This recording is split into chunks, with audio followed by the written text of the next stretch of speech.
Hello, everyone, and welcome back to another episode of How Did We Not Know That? My name's Nat, My name's Jack. and today Jack has a lot of interesting stuff to talk about.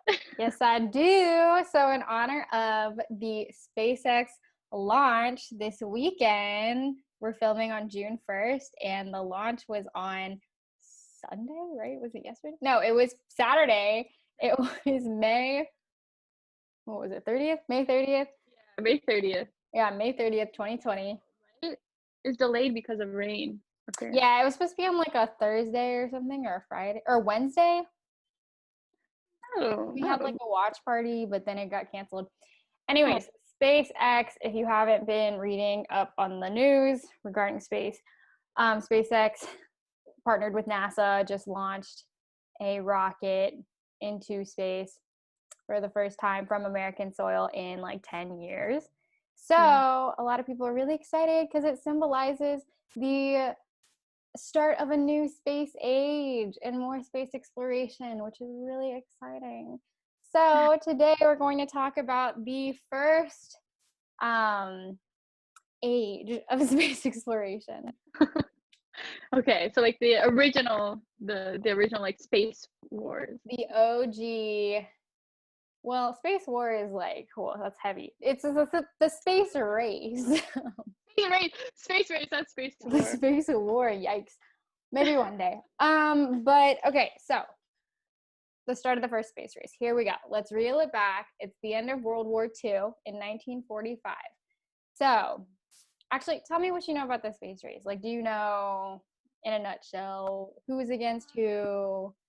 Isn't basically like U.S. is racing against the Soviet Union to try to be the first man in space, and so it's also like during the Cold War. So this is kind of just like, hey, we're gonna beat you in space. No, you got it. We're gonna beat you here and in space. Everything. We're gonna cover it all. All dimensions everywhere. Right? They said, meet me at Mars.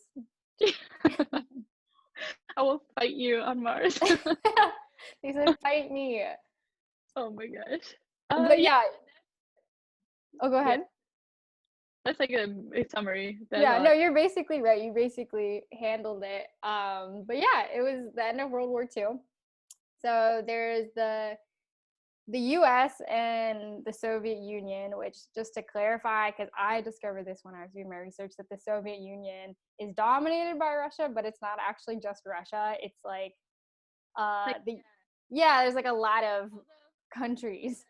What we know, like today, it's like the former Soviet bloc countries. So it's like Ukraine. Oh, she got it. She knows it.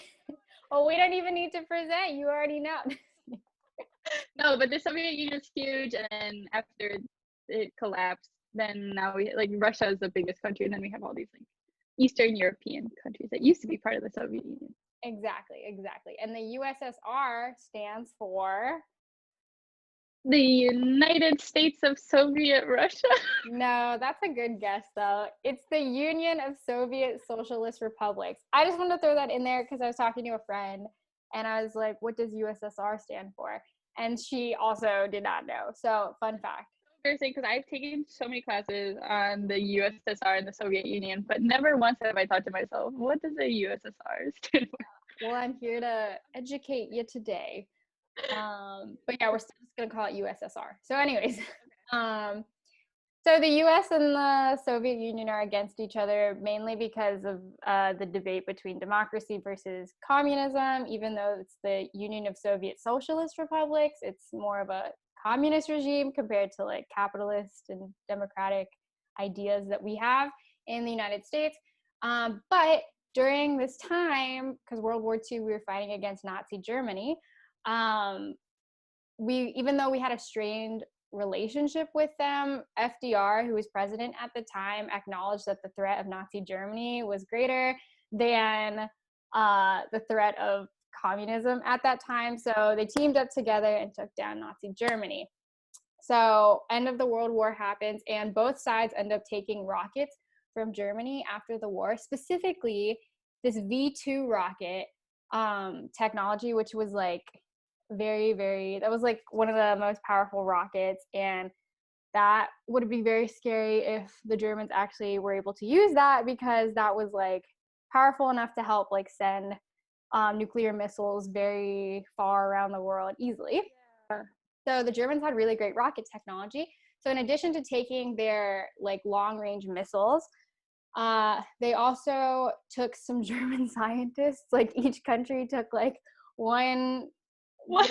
one brilliant rocket scientist from like, yeah, so each side chooses one. And then yeah, I know, fun fact, I have their names, but I actually took them out of my notes. So anyways, those two Germans, that one ends up joining the USSR, one joins the US, becomes a US citizen. They actually both are heading like the space race initiatives in both countries. So because a lot of it, rockets came from like the V2, space rockets came from like the V2 rocket technology. So to clarify, so neither of these countries, neither the US or Soviet Union, like actually started from scratch in the space race. They kind of just like took Germany's like head start. Yeah, they took Germany's like very good technology and smart people who had built that technology, which was smart but bad, very bad. And yeah, and then they turned it into a space race. I had no idea. I know, right? Fun fact. Okay, so in 1947, the start of the Cold War begins, because now that the war has ended, now like tensions resume, and we are now focused on smashing down communist regimes. And let me see. Yeah, I had like facts in here about what USSR was, but you already knew. So the 1950s are a bustling time in the USA. We have a lot going on. It's the Cold War. It's the civil rights movement. We also have the post-World War II boom. So economy's doing a lot better, and there's a lot of growth in technology. And the tension between the USSR and the US starts to grow over technological innovation as well. So in 1955, which signifies like the actual, this is the year when the space race started, both countries announced that they intend to launch the first artificial satellite into space. So the race begins. And then the USSR beats us. So they win the first thing. They launched their first satellite called Sputnik 1, which Sputnik just means satellite in Russian. And they launched that in 1957 on October 4th. So Okay. yeah, that's the first Earth orbiting satellite in history. It's this tiny little silver ball. It's like 2 feet in diameter, I think, or maybe the size of a basketball. And the news of this broadcasted like around the world, or whoever had television. So a lot of American families are like sitting and watching this in like terror, because it symbolized that like the USSR was like scientifically doing a little better than us with technology. And what else are they going to use the technology for? exactly. And you bring up a good point that the fear wasn't necessarily just that like this small tiny ball was now up in like the orbit. It was more just like that rocket technology that they were capable of. Now they had that, and we did not have that yet. So if there was a war, like they got the one up. And then less than a month later, they launched their second satellite. So they already launched their first. They launched Sputnik 2. That's a success. Less than a month later. And yeah, in addition to that, Sputnik 2, this one's carrying a dog named Laika into space. So For that. yeah, and unfortunately, Laika does pass away in the cabin, because the cabin overheats on like the 4th orbit around the Earth. So Laika does not make it back. But this does mark the first time a living organism has also been sent into space. So Russia gets that one as well.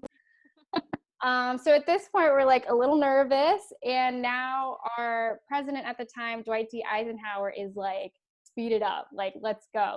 So he orders the Navy to speed up the project and launch a satellite as soon as possible. And I also need to note that our space program, at this time at least, consisted of 2 different like organizations that were working on space technology. One was the military, and then one, which hasn't been actually properly formed yet, is going to be NASA, and that's like a more publicly displayed race. The military stuff is more secretive, but he's like, he orders the military to speed it up. So December 6th, 1957, there's a live broadcast of Vanguard TV3, Test Vehicle 3, which the fact that this is the third satellite, like TV3, I don't know what happened to the first two. Anyways, this is their satellite that they're gonna launch, and like, this is it. So they broadcast it live, and the satellite like launches, and then it crashes to the ground within like 2 seconds.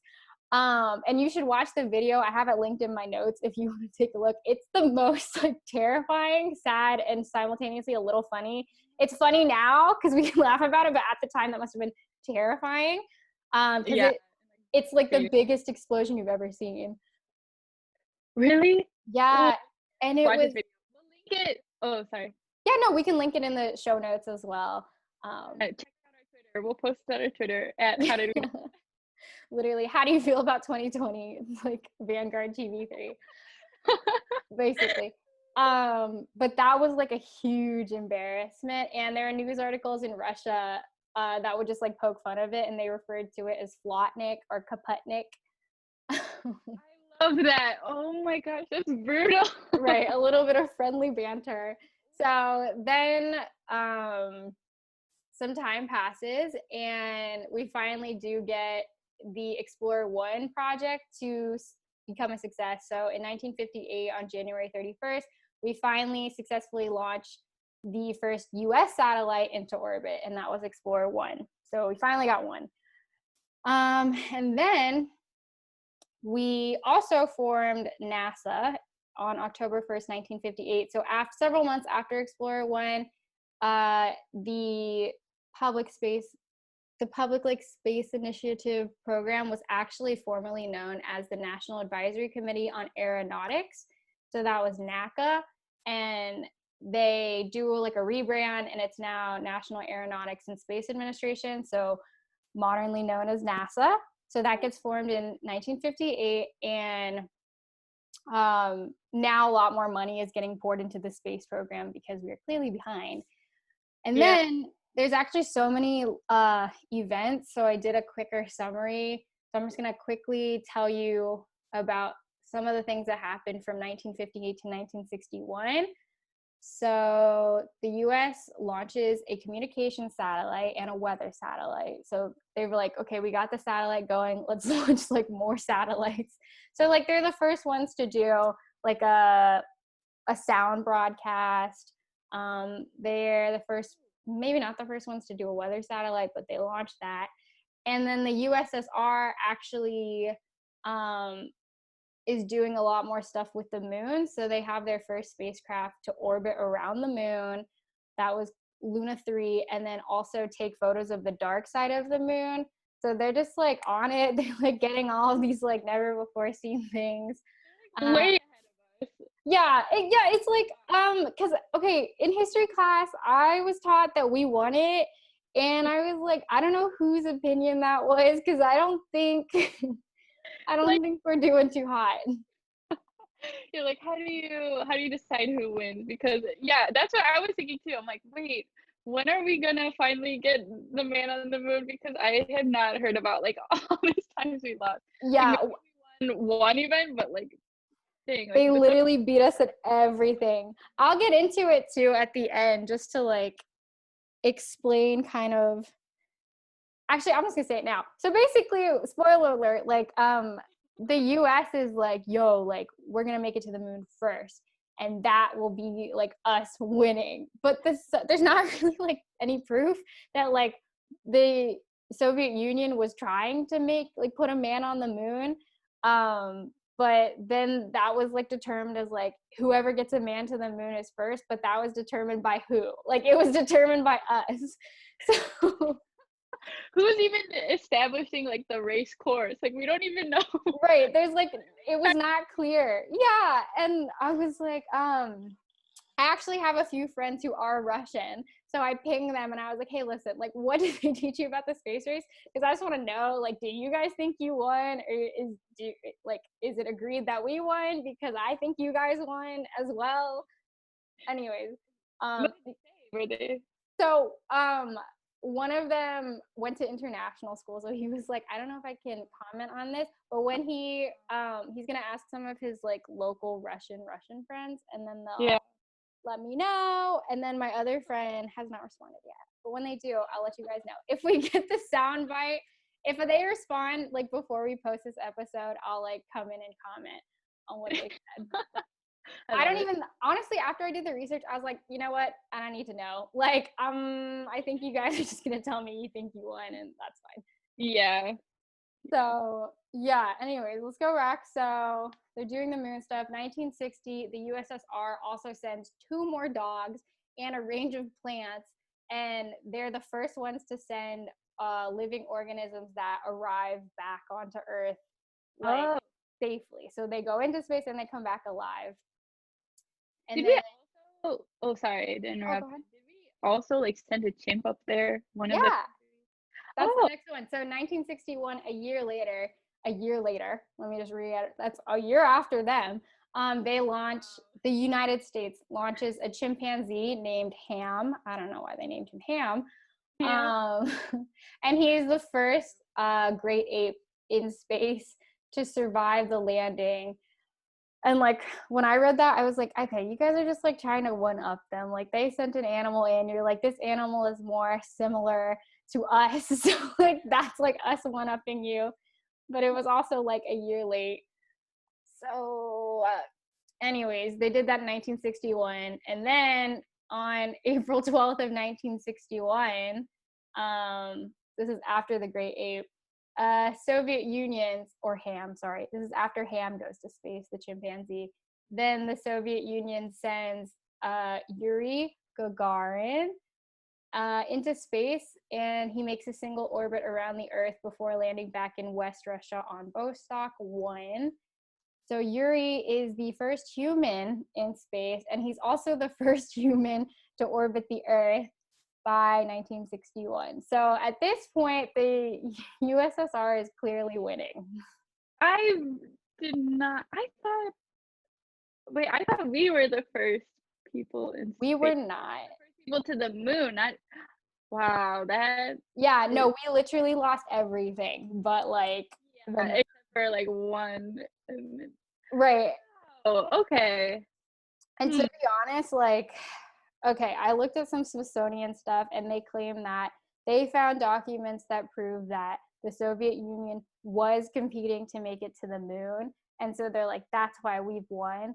But I was like, okay, this is the like United States Museum that's telling me this. And I just with like them doing so well, I don't know if they really were trying to make it to the moon, because the Soviet Union claimed that like we weren't trying to put a man on the moon. And they're like, no, you guys were. Like, we found some notes. I don't know, but I'm just saying I do have faith that if they had wanted to do that, they probably would have. Most likely. And like also, like, I mean, if you're just making a tally, like the Soviet Union is like miles and miles ahead of us. So like, yeah, that's very interesting. I always thought we won the space race. Exactly.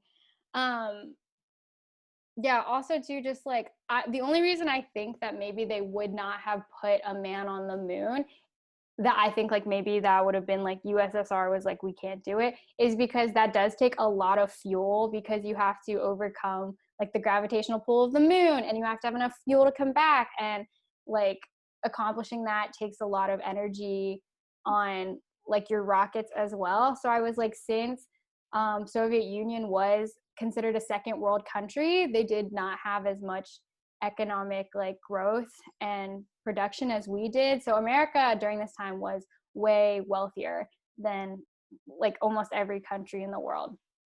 So that's the only, I was like, okay, maybe like they caught up during that. And also it sounds like they're focusing more on like orbiting and reaching other parts of the world rather than like, I don't know, it doesn't, maybe they were like, what's the point of going to the moon? Like, yeah, that was my thought too. I was like, maybe they didn't see a lot of value. Yeah. I don't know. But okay, so after Yuri Gagarin comes back, President Kennedy is elected in 1960. So Yuri Gagarin comes back in 1961. And immediately after he comes back, President Kennedy wants to know, what can we do to get ahead in this race? So his vice president, who at the time was Lyndon B. Johnson, takes like a poll with like NASA and different industries, and they decide that with a very strong effort, the US could conceivably beat the Soviets at sending a man around the moon or landing a man on the moon. So that's when they're like, all right, that's our goal. Like, this is going to be like the finish line. So the reason why that hadn't been done either by 1961 is because neither country at the time had developed the rocket that would be powerful enough for that mission. Because again, gravitational pulls, like you have to overcome them. So they're like, yeah, that's going to be the goal. So May 25th, 1961, President Kennedy gives his speech about them choosing to go to the moon. And this is his famous like moonshot speech. And I'm going to tell you like the quote from it that everyone knows, but this is my absolute favorite quote from JFK. And he says, "We choose to go to the moon in this decade and do other things, not because they are easy, but because they are hard." And I just like really love that. And even if like we were losing a lot of the space race, I think that's really beautiful, and it's like a good sentiment to like why we pursue technology and exploration and why that's important. It's like purely because we can, and like it's difficult, and that also got me through my computer science degree because it was not easy, and so I would always like look at that quote. Wow, that's so inspirational. And That's I'm really really sweet. yeah. Okay, so he gives a super inspiring speech, and then we start to do a little better. So we end up sending Alan Shepard into space. So he's our first American in space, but he doesn't orbit. This is done in 1961. Canada just comes up into space and comes back down. So, but like, hey, we're catching up, kind of. Yeah. It's still pretty cool. It's still pretty cool. Right. And then our man, John Glenn, represent, go Bucks. So John Glenn ends up being the first American to go orbit the Earth, and that's on February 20th of 1962 on the Friendship 7 mission. Yeah, love John Glenn. And then in 1963, though, USSR sends the first woman into space, and she also orbits the Earth, and her name was Valentina Tereshkova. And she actually orbits the Earth 48 times in spacecraft Vostok 6. Yeah, so John Glenn did like 3 orbits, and then I think there was like a faulty light switch and he had to come back. So she did it 48 times. That's brutal. At that point, it's just like rubbing it in. Right, they're literally running laps around us. Oh my gosh. Yeah, and then in 1965, on March 18th, the USSR sends Alexei Leonov in this like specialized spacesuit in the spacecraft Voshkod 2, and he does the first ever spacewalk. So that's where you like leave the spacecraft and like just walk in outer space in your like spacesuit, and he did that for 12 minutes. It was wild. Like, even though we were the first to the moon, we weren't even the first like to actually like walk in space. That's so disappointing. Yeah. So USSR wins that too. So yeah, at this point, the USSR is killing it, and they're sending a lot of cosmonauts into space, which cosmonaut is just like a Russian astronaut. So we call them astronauts, but they call them cosmonauts. And the US is still pretty far behind. We did send a satellite to Mars, which is cool. Okay. But I mean, it's just like satellites, right? Like they were doing a lot of satellites.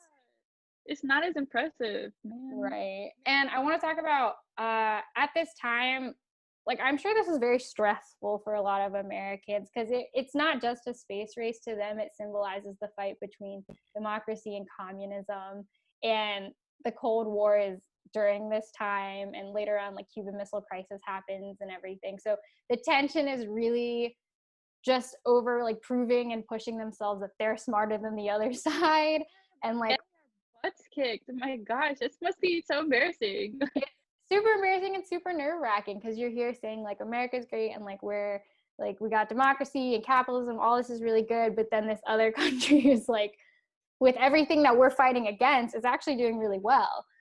Yeah. So, at least in the space race. I don't know how the country was doing economically. Yeah. So later though, in 1967, actually both countries start to struggle a little bit with the space race. There are actually some unfortunate deaths.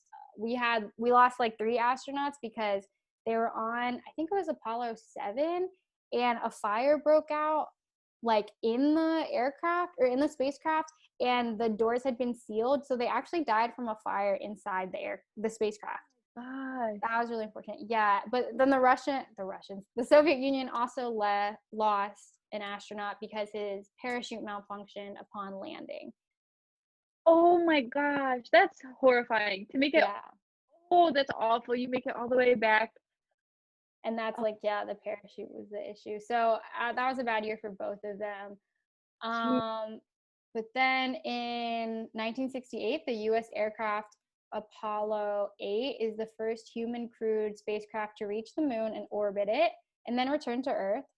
So they start doing a little better. Also, the USSR didn't have like a ton of stuff that I was seeing during this era. So I would be interested to know what was going on, because I feel like there must have been something else economically preventing them from like Wait, what year? continuing.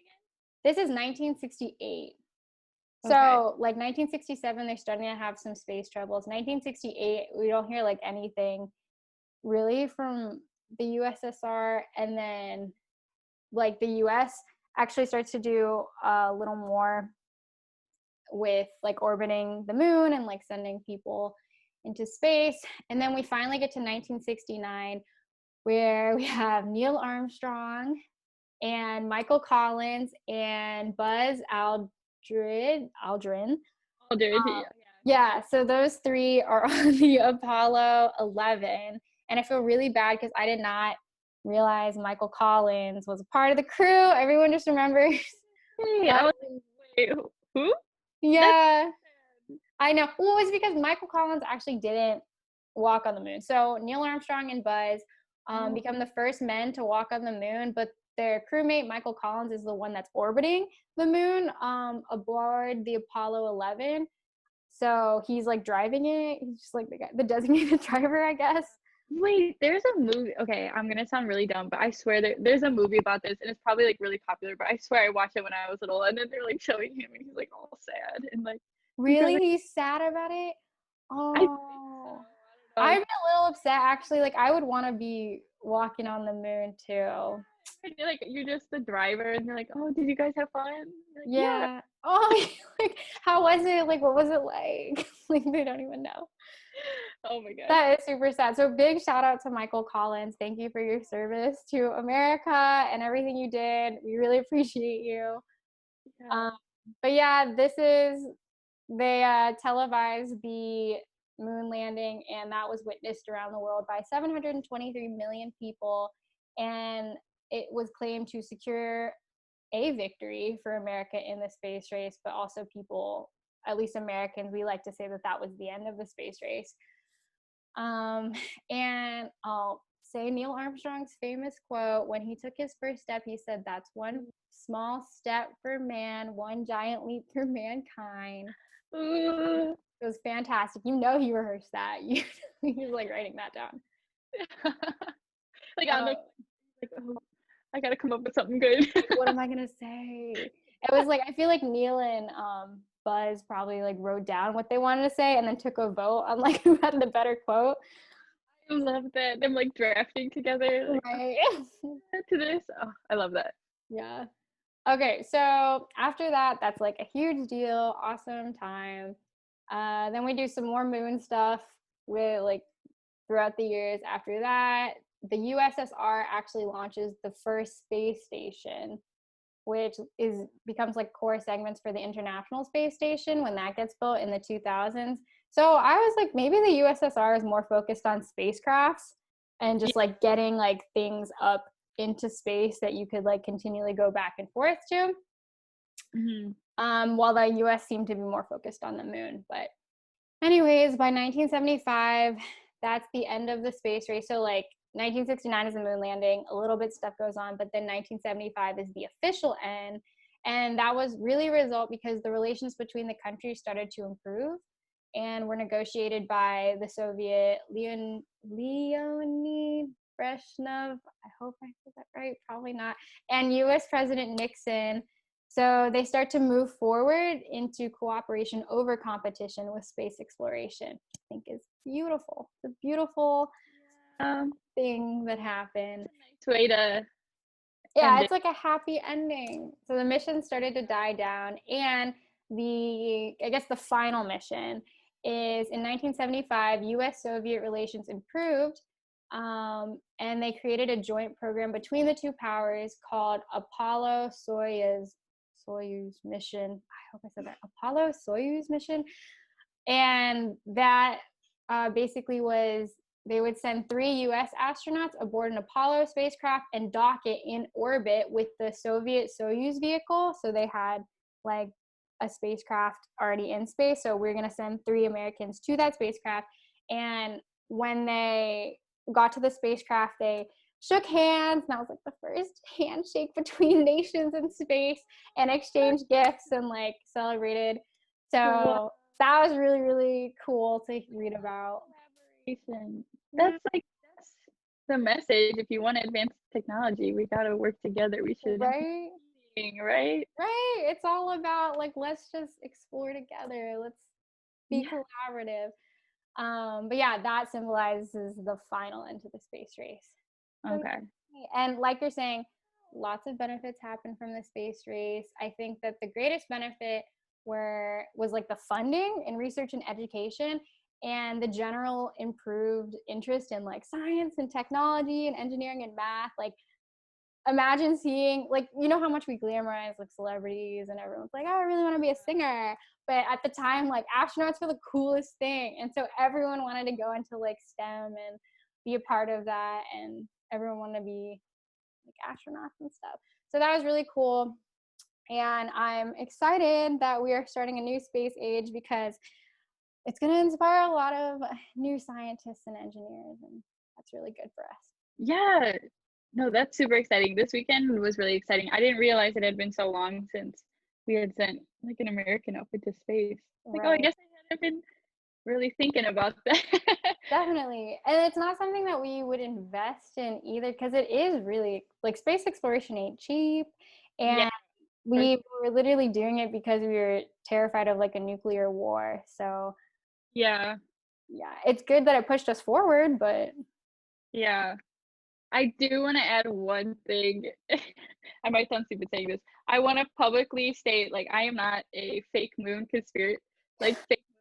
conspiracy theorist.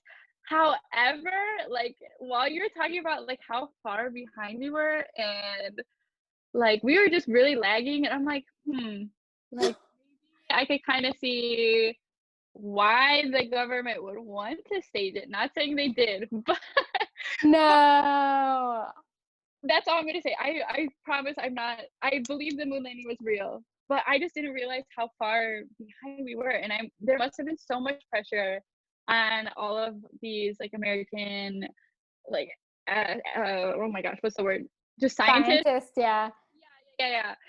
And astronauts. Like, thank you so much to all the people, all the Americans who worked to help us get to the moon, because they must have been under so much pressure. Right. It's definitely very stressful, very admirable. I'm just like, I don't even know where I would start. Like, I studied STEM, and I'm like, if you told me to send a man to the moon, I'd be like, oh my God, if we can do that.